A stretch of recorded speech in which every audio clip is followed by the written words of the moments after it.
She set the invoice down on his desk at 8:15, the same way she had done every Thursday evening for 3 years, and he did not look up. That was the part no one understood when she tried to explain it later. Not the big moments, not the arguments, or the cold silences, or the nights she lay awake listening to the clock in the hallway mark off another hour of her marriage. It was that, the not looking up, the way his pen continued its scratch across the page, as if she were a draft from a window he had learned to ignore. Her name was Audrey. Audrey Calloway, born Audrey Prentice, raised in Pittsburgh, where money was discussed at the dinner table, the way other families discussed the weather. Constantly, anxiously, with the awareness that it could turn at any moment. Her father had been charming and unlucky in nearly equal measure. By the time she was 19, the house was leveraged twice over, and her mother had developed a talent for not discussing certain subjects at all. She married Martin Calloway in the autumn of 1907. She was 22. He was 38, a manufacturer of railroad components, steady and solvent and not unkind. Those were the words her mother had used, and Audrey had turned them over in her mind during the weeks before the wedding the way you turn over a coin that you know has no wrong side, because someone has already removed it. The Calloway house was in Allegheny, a stately brick construction, with a formal parlor that was always slightly too cold, and a garden that someone had planted before Martin was born, and that no one had substantially changed since.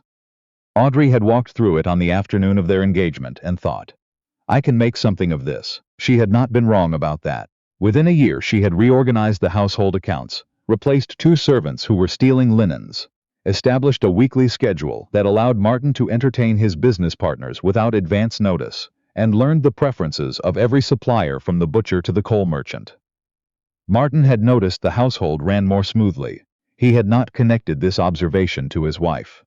She understood this was not malice. That was the thing she spent the most time explaining, in her head, in those years. Martin was not a cruel man. He was simply a man who had built a life arranged around his own attention, and his attention had never been taught to include a wife. He had been raised by a distant father and sent to school at 9 and formed entirely in environments where women were either servants or decorations, and he had married Audrey in the way he made most large acquisitions. Because it was the practical and appropriate time to do so, and because she came recommended. She was not a decoration. She knew this. The problem was that he did not know it either. He did not know what she was, because he had never looked. The first winter she had told herself it would improve. The second winter, she had told herself he was busy. By the third winter she had stopped making excuses and started making a different kind of calculation. The kind a woman makes when she has realized that waiting for something to change is itself a choice. She kept his books. Not because he had asked her to. He had a solicitor for that. But because one evening she had found an error in a supply ledger that would have cost him $400, and she had corrected it, and then found 2 more, and by the time she had finished she realized she understood his accounts better than he did. She did not tell him this. She simply continued. Every Thursday evening she brought the week's figures to his desk and set them beside his hand, and he initialed them without examining them, and that was how it went. He called her Margaret, at the Hendersons' dinner party in February of 1910. Not in private, not in a moment of confusion that could be gently corrected and forgotten. In front of 11 people, including his business partner Clifford Rowe and Clifford's wife Louise, who had never quite approved of Audrey to begin with. They had been discussing the restoration of the garden at Thornfield, the Hendersons' estate, and Martin had turned. Half-turned, really, the way a man turns when he wants to include someone in a conversation without fully committing to their presence, and said, Margaret has been doing something similar with our garden, haven't you? The table went quiet in the particular way that rooms go quiet when everyone has heard something, and no one wants to be the first to acknowledge it. Audrey looked at him. He was already looking back at the conversation. He had not noticed. She had a name. She had had it for 35 years. Her name was Audrey, and she had been his wife for 3 years, and he had just called her Margaret in front of 11 people, and then continued talking about azaleas. She picked up her water glass. She set it down. She felt something in her chest that she could not have named in that moment. It was not anger, exactly, and it was not grief, exactly, and it was not the specific humiliation of being misnamed, though it was all of those things. It was more like the sound of something settling, a finality, the way a door sounds when it closes, and you understand, without being told, that it will not be opened again from the inside. She smiled at something Mrs. Henderson said. She ate the remainder of her dinner. She thanked the hostess at the end of the evening and accepted her wrap from the maid and sat beside Martin in the carriage without speaking, because there was nothing to say. Not because she was too angry, but because she had, somewhere between the fish course and the dessert, made a decision so complete and so quiet that it required no discussion. He did not ask, on the way home, whether she was all right. He talked about Rose's proposal for a new parts contract. She listened. She looked out the window at the dark street. She thought about the account she had opened, quietly, 18 months ago, at a bank in the next county, a savings account in her own name. Under Prentice, her maiden name, which she had been able to do because the teller was a young man who was new to the branch and did not know the Calloway name and had not thought to ask. She had been putting money in it since the first year, not much at first. Small amounts, redirected from the household accounts. Never enough to be noticed in any individual week, always enough to add up. By February of 1910, there was enough. She had not been planning to leave. That was what she would have told anyone who asked, and it would have been mostly true. She had not been planning anything, specifically. She had simply been preparing, the way a woman prepares for weather she can feel coming, even when the sky is still clear. Margaret was the name of the woman who had turned down Martin's proposal 12 years before she met him.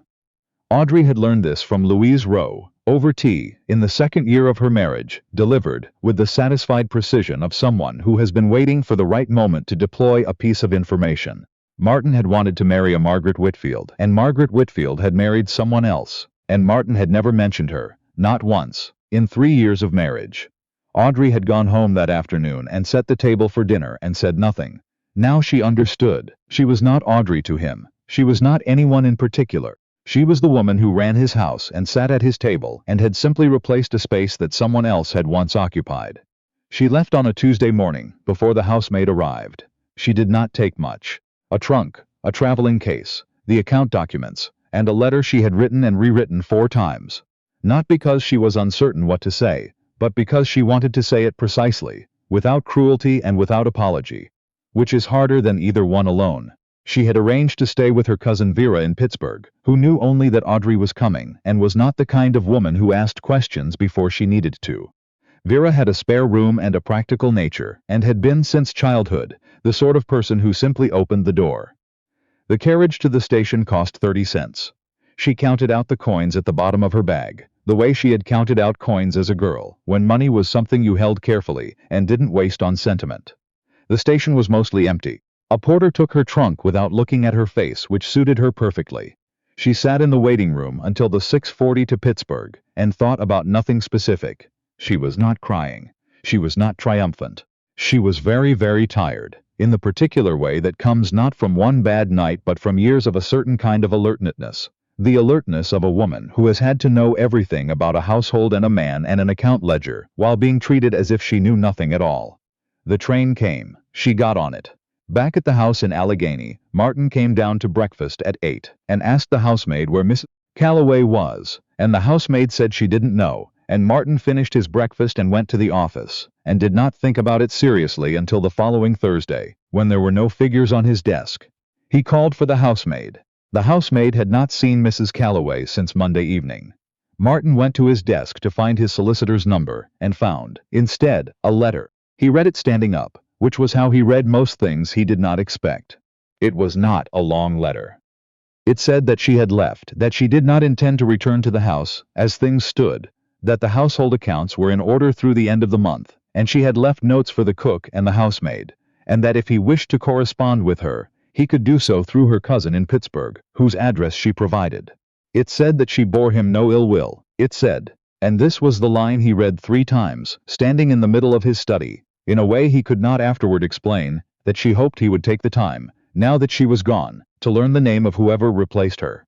It was signed Audrey Prentice Calloway, not your wife, not Audrey. The whole name, written out, as if to a stranger, or as if to a man who had never quite managed to remember it, and might need the reminder. He sat down. He did not know, sitting there, what he felt. He went through several candidates, irritation, which did not quite fit, embarrassment, which was closer. Something else that he could not name, which sat in the center of his chest like a stone he had not known was there. He thought about the dinner at the Hendersons. He thought about the azaleas. He thought, for the first time, about the fact that he could not have said with certainty what color Audrey's eyes were. He called for his coat. He did not go to the office. He went, instead, to find Clifford Rowe, who was the only person he knew whose wife had once, briefly, left him. Clifford was not helpful in the way Martin had hoped. He listened to the abbreviated version Martin gave him, the dinner, the name, the letter, and then leaned back in his chair and said, "Did you know she was unhappy?" Martin said he had not known there was anything to be unhappy about. Clifford said, "That's the answer to your question." Martin wrote to the Pittsburgh address the following week. It was not a good letter. He was not accustomed to writing letters that required anything of him personally, and this one required a great deal. He said he had been wrong to use the wrong name. He said the house was not running well without her. He said he would like her to come home. He did not say he missed her, because he was not certain what he missed, her specifically, or the version of his life that had existed when she was in it. He was honest enough with himself to admit he could not tell the difference, and not honest enough to put this in the letter. She wrote back in 10 days. The letter was polite and brief. She said she was glad he had written. She said she did not intend to return to a situation that was the same as the one she had left. She said she was not certain what would need to be different, but she believed he was capable of identifying that himself, if he chose to look. He read this several times also. His solicitor, an older man named Garfield, who had handled the Calloway family's affairs for 20 years, told Martin that legally he had several options, none of which were particularly good if his goal was for his wife to return willingly. Garfield said this with the particular neutrality of a man who has seen many marriages from the outside and is not surprised by any of them. Martin said he understood. What he did, over the next 2 months, was something he had not done in 3 years of marriage. He paid attention. Not to the house, specifically. He hired a temporary housekeeper for that, but to the question of what his wife had actually been doing, which turned out to be considerably more than he had understood. He found her notes in the kitchen and the accounts room. He found a record of every supplier, every arrangement, every renegotiated price. He found a correspondence file she had maintained with the coal merchant that had, by her calculations, saved him nearly $300 over 2 years. He had not known. The thought sat with him in a way he could not dislodge. Not guilt, exactly, though it was in the neighborhood of guilt. More like the feeling of walking into a room you have lived in for years, and suddenly seeing how much work has been done on your behalf by someone you never properly looked at. He went to Pittsburgh in April.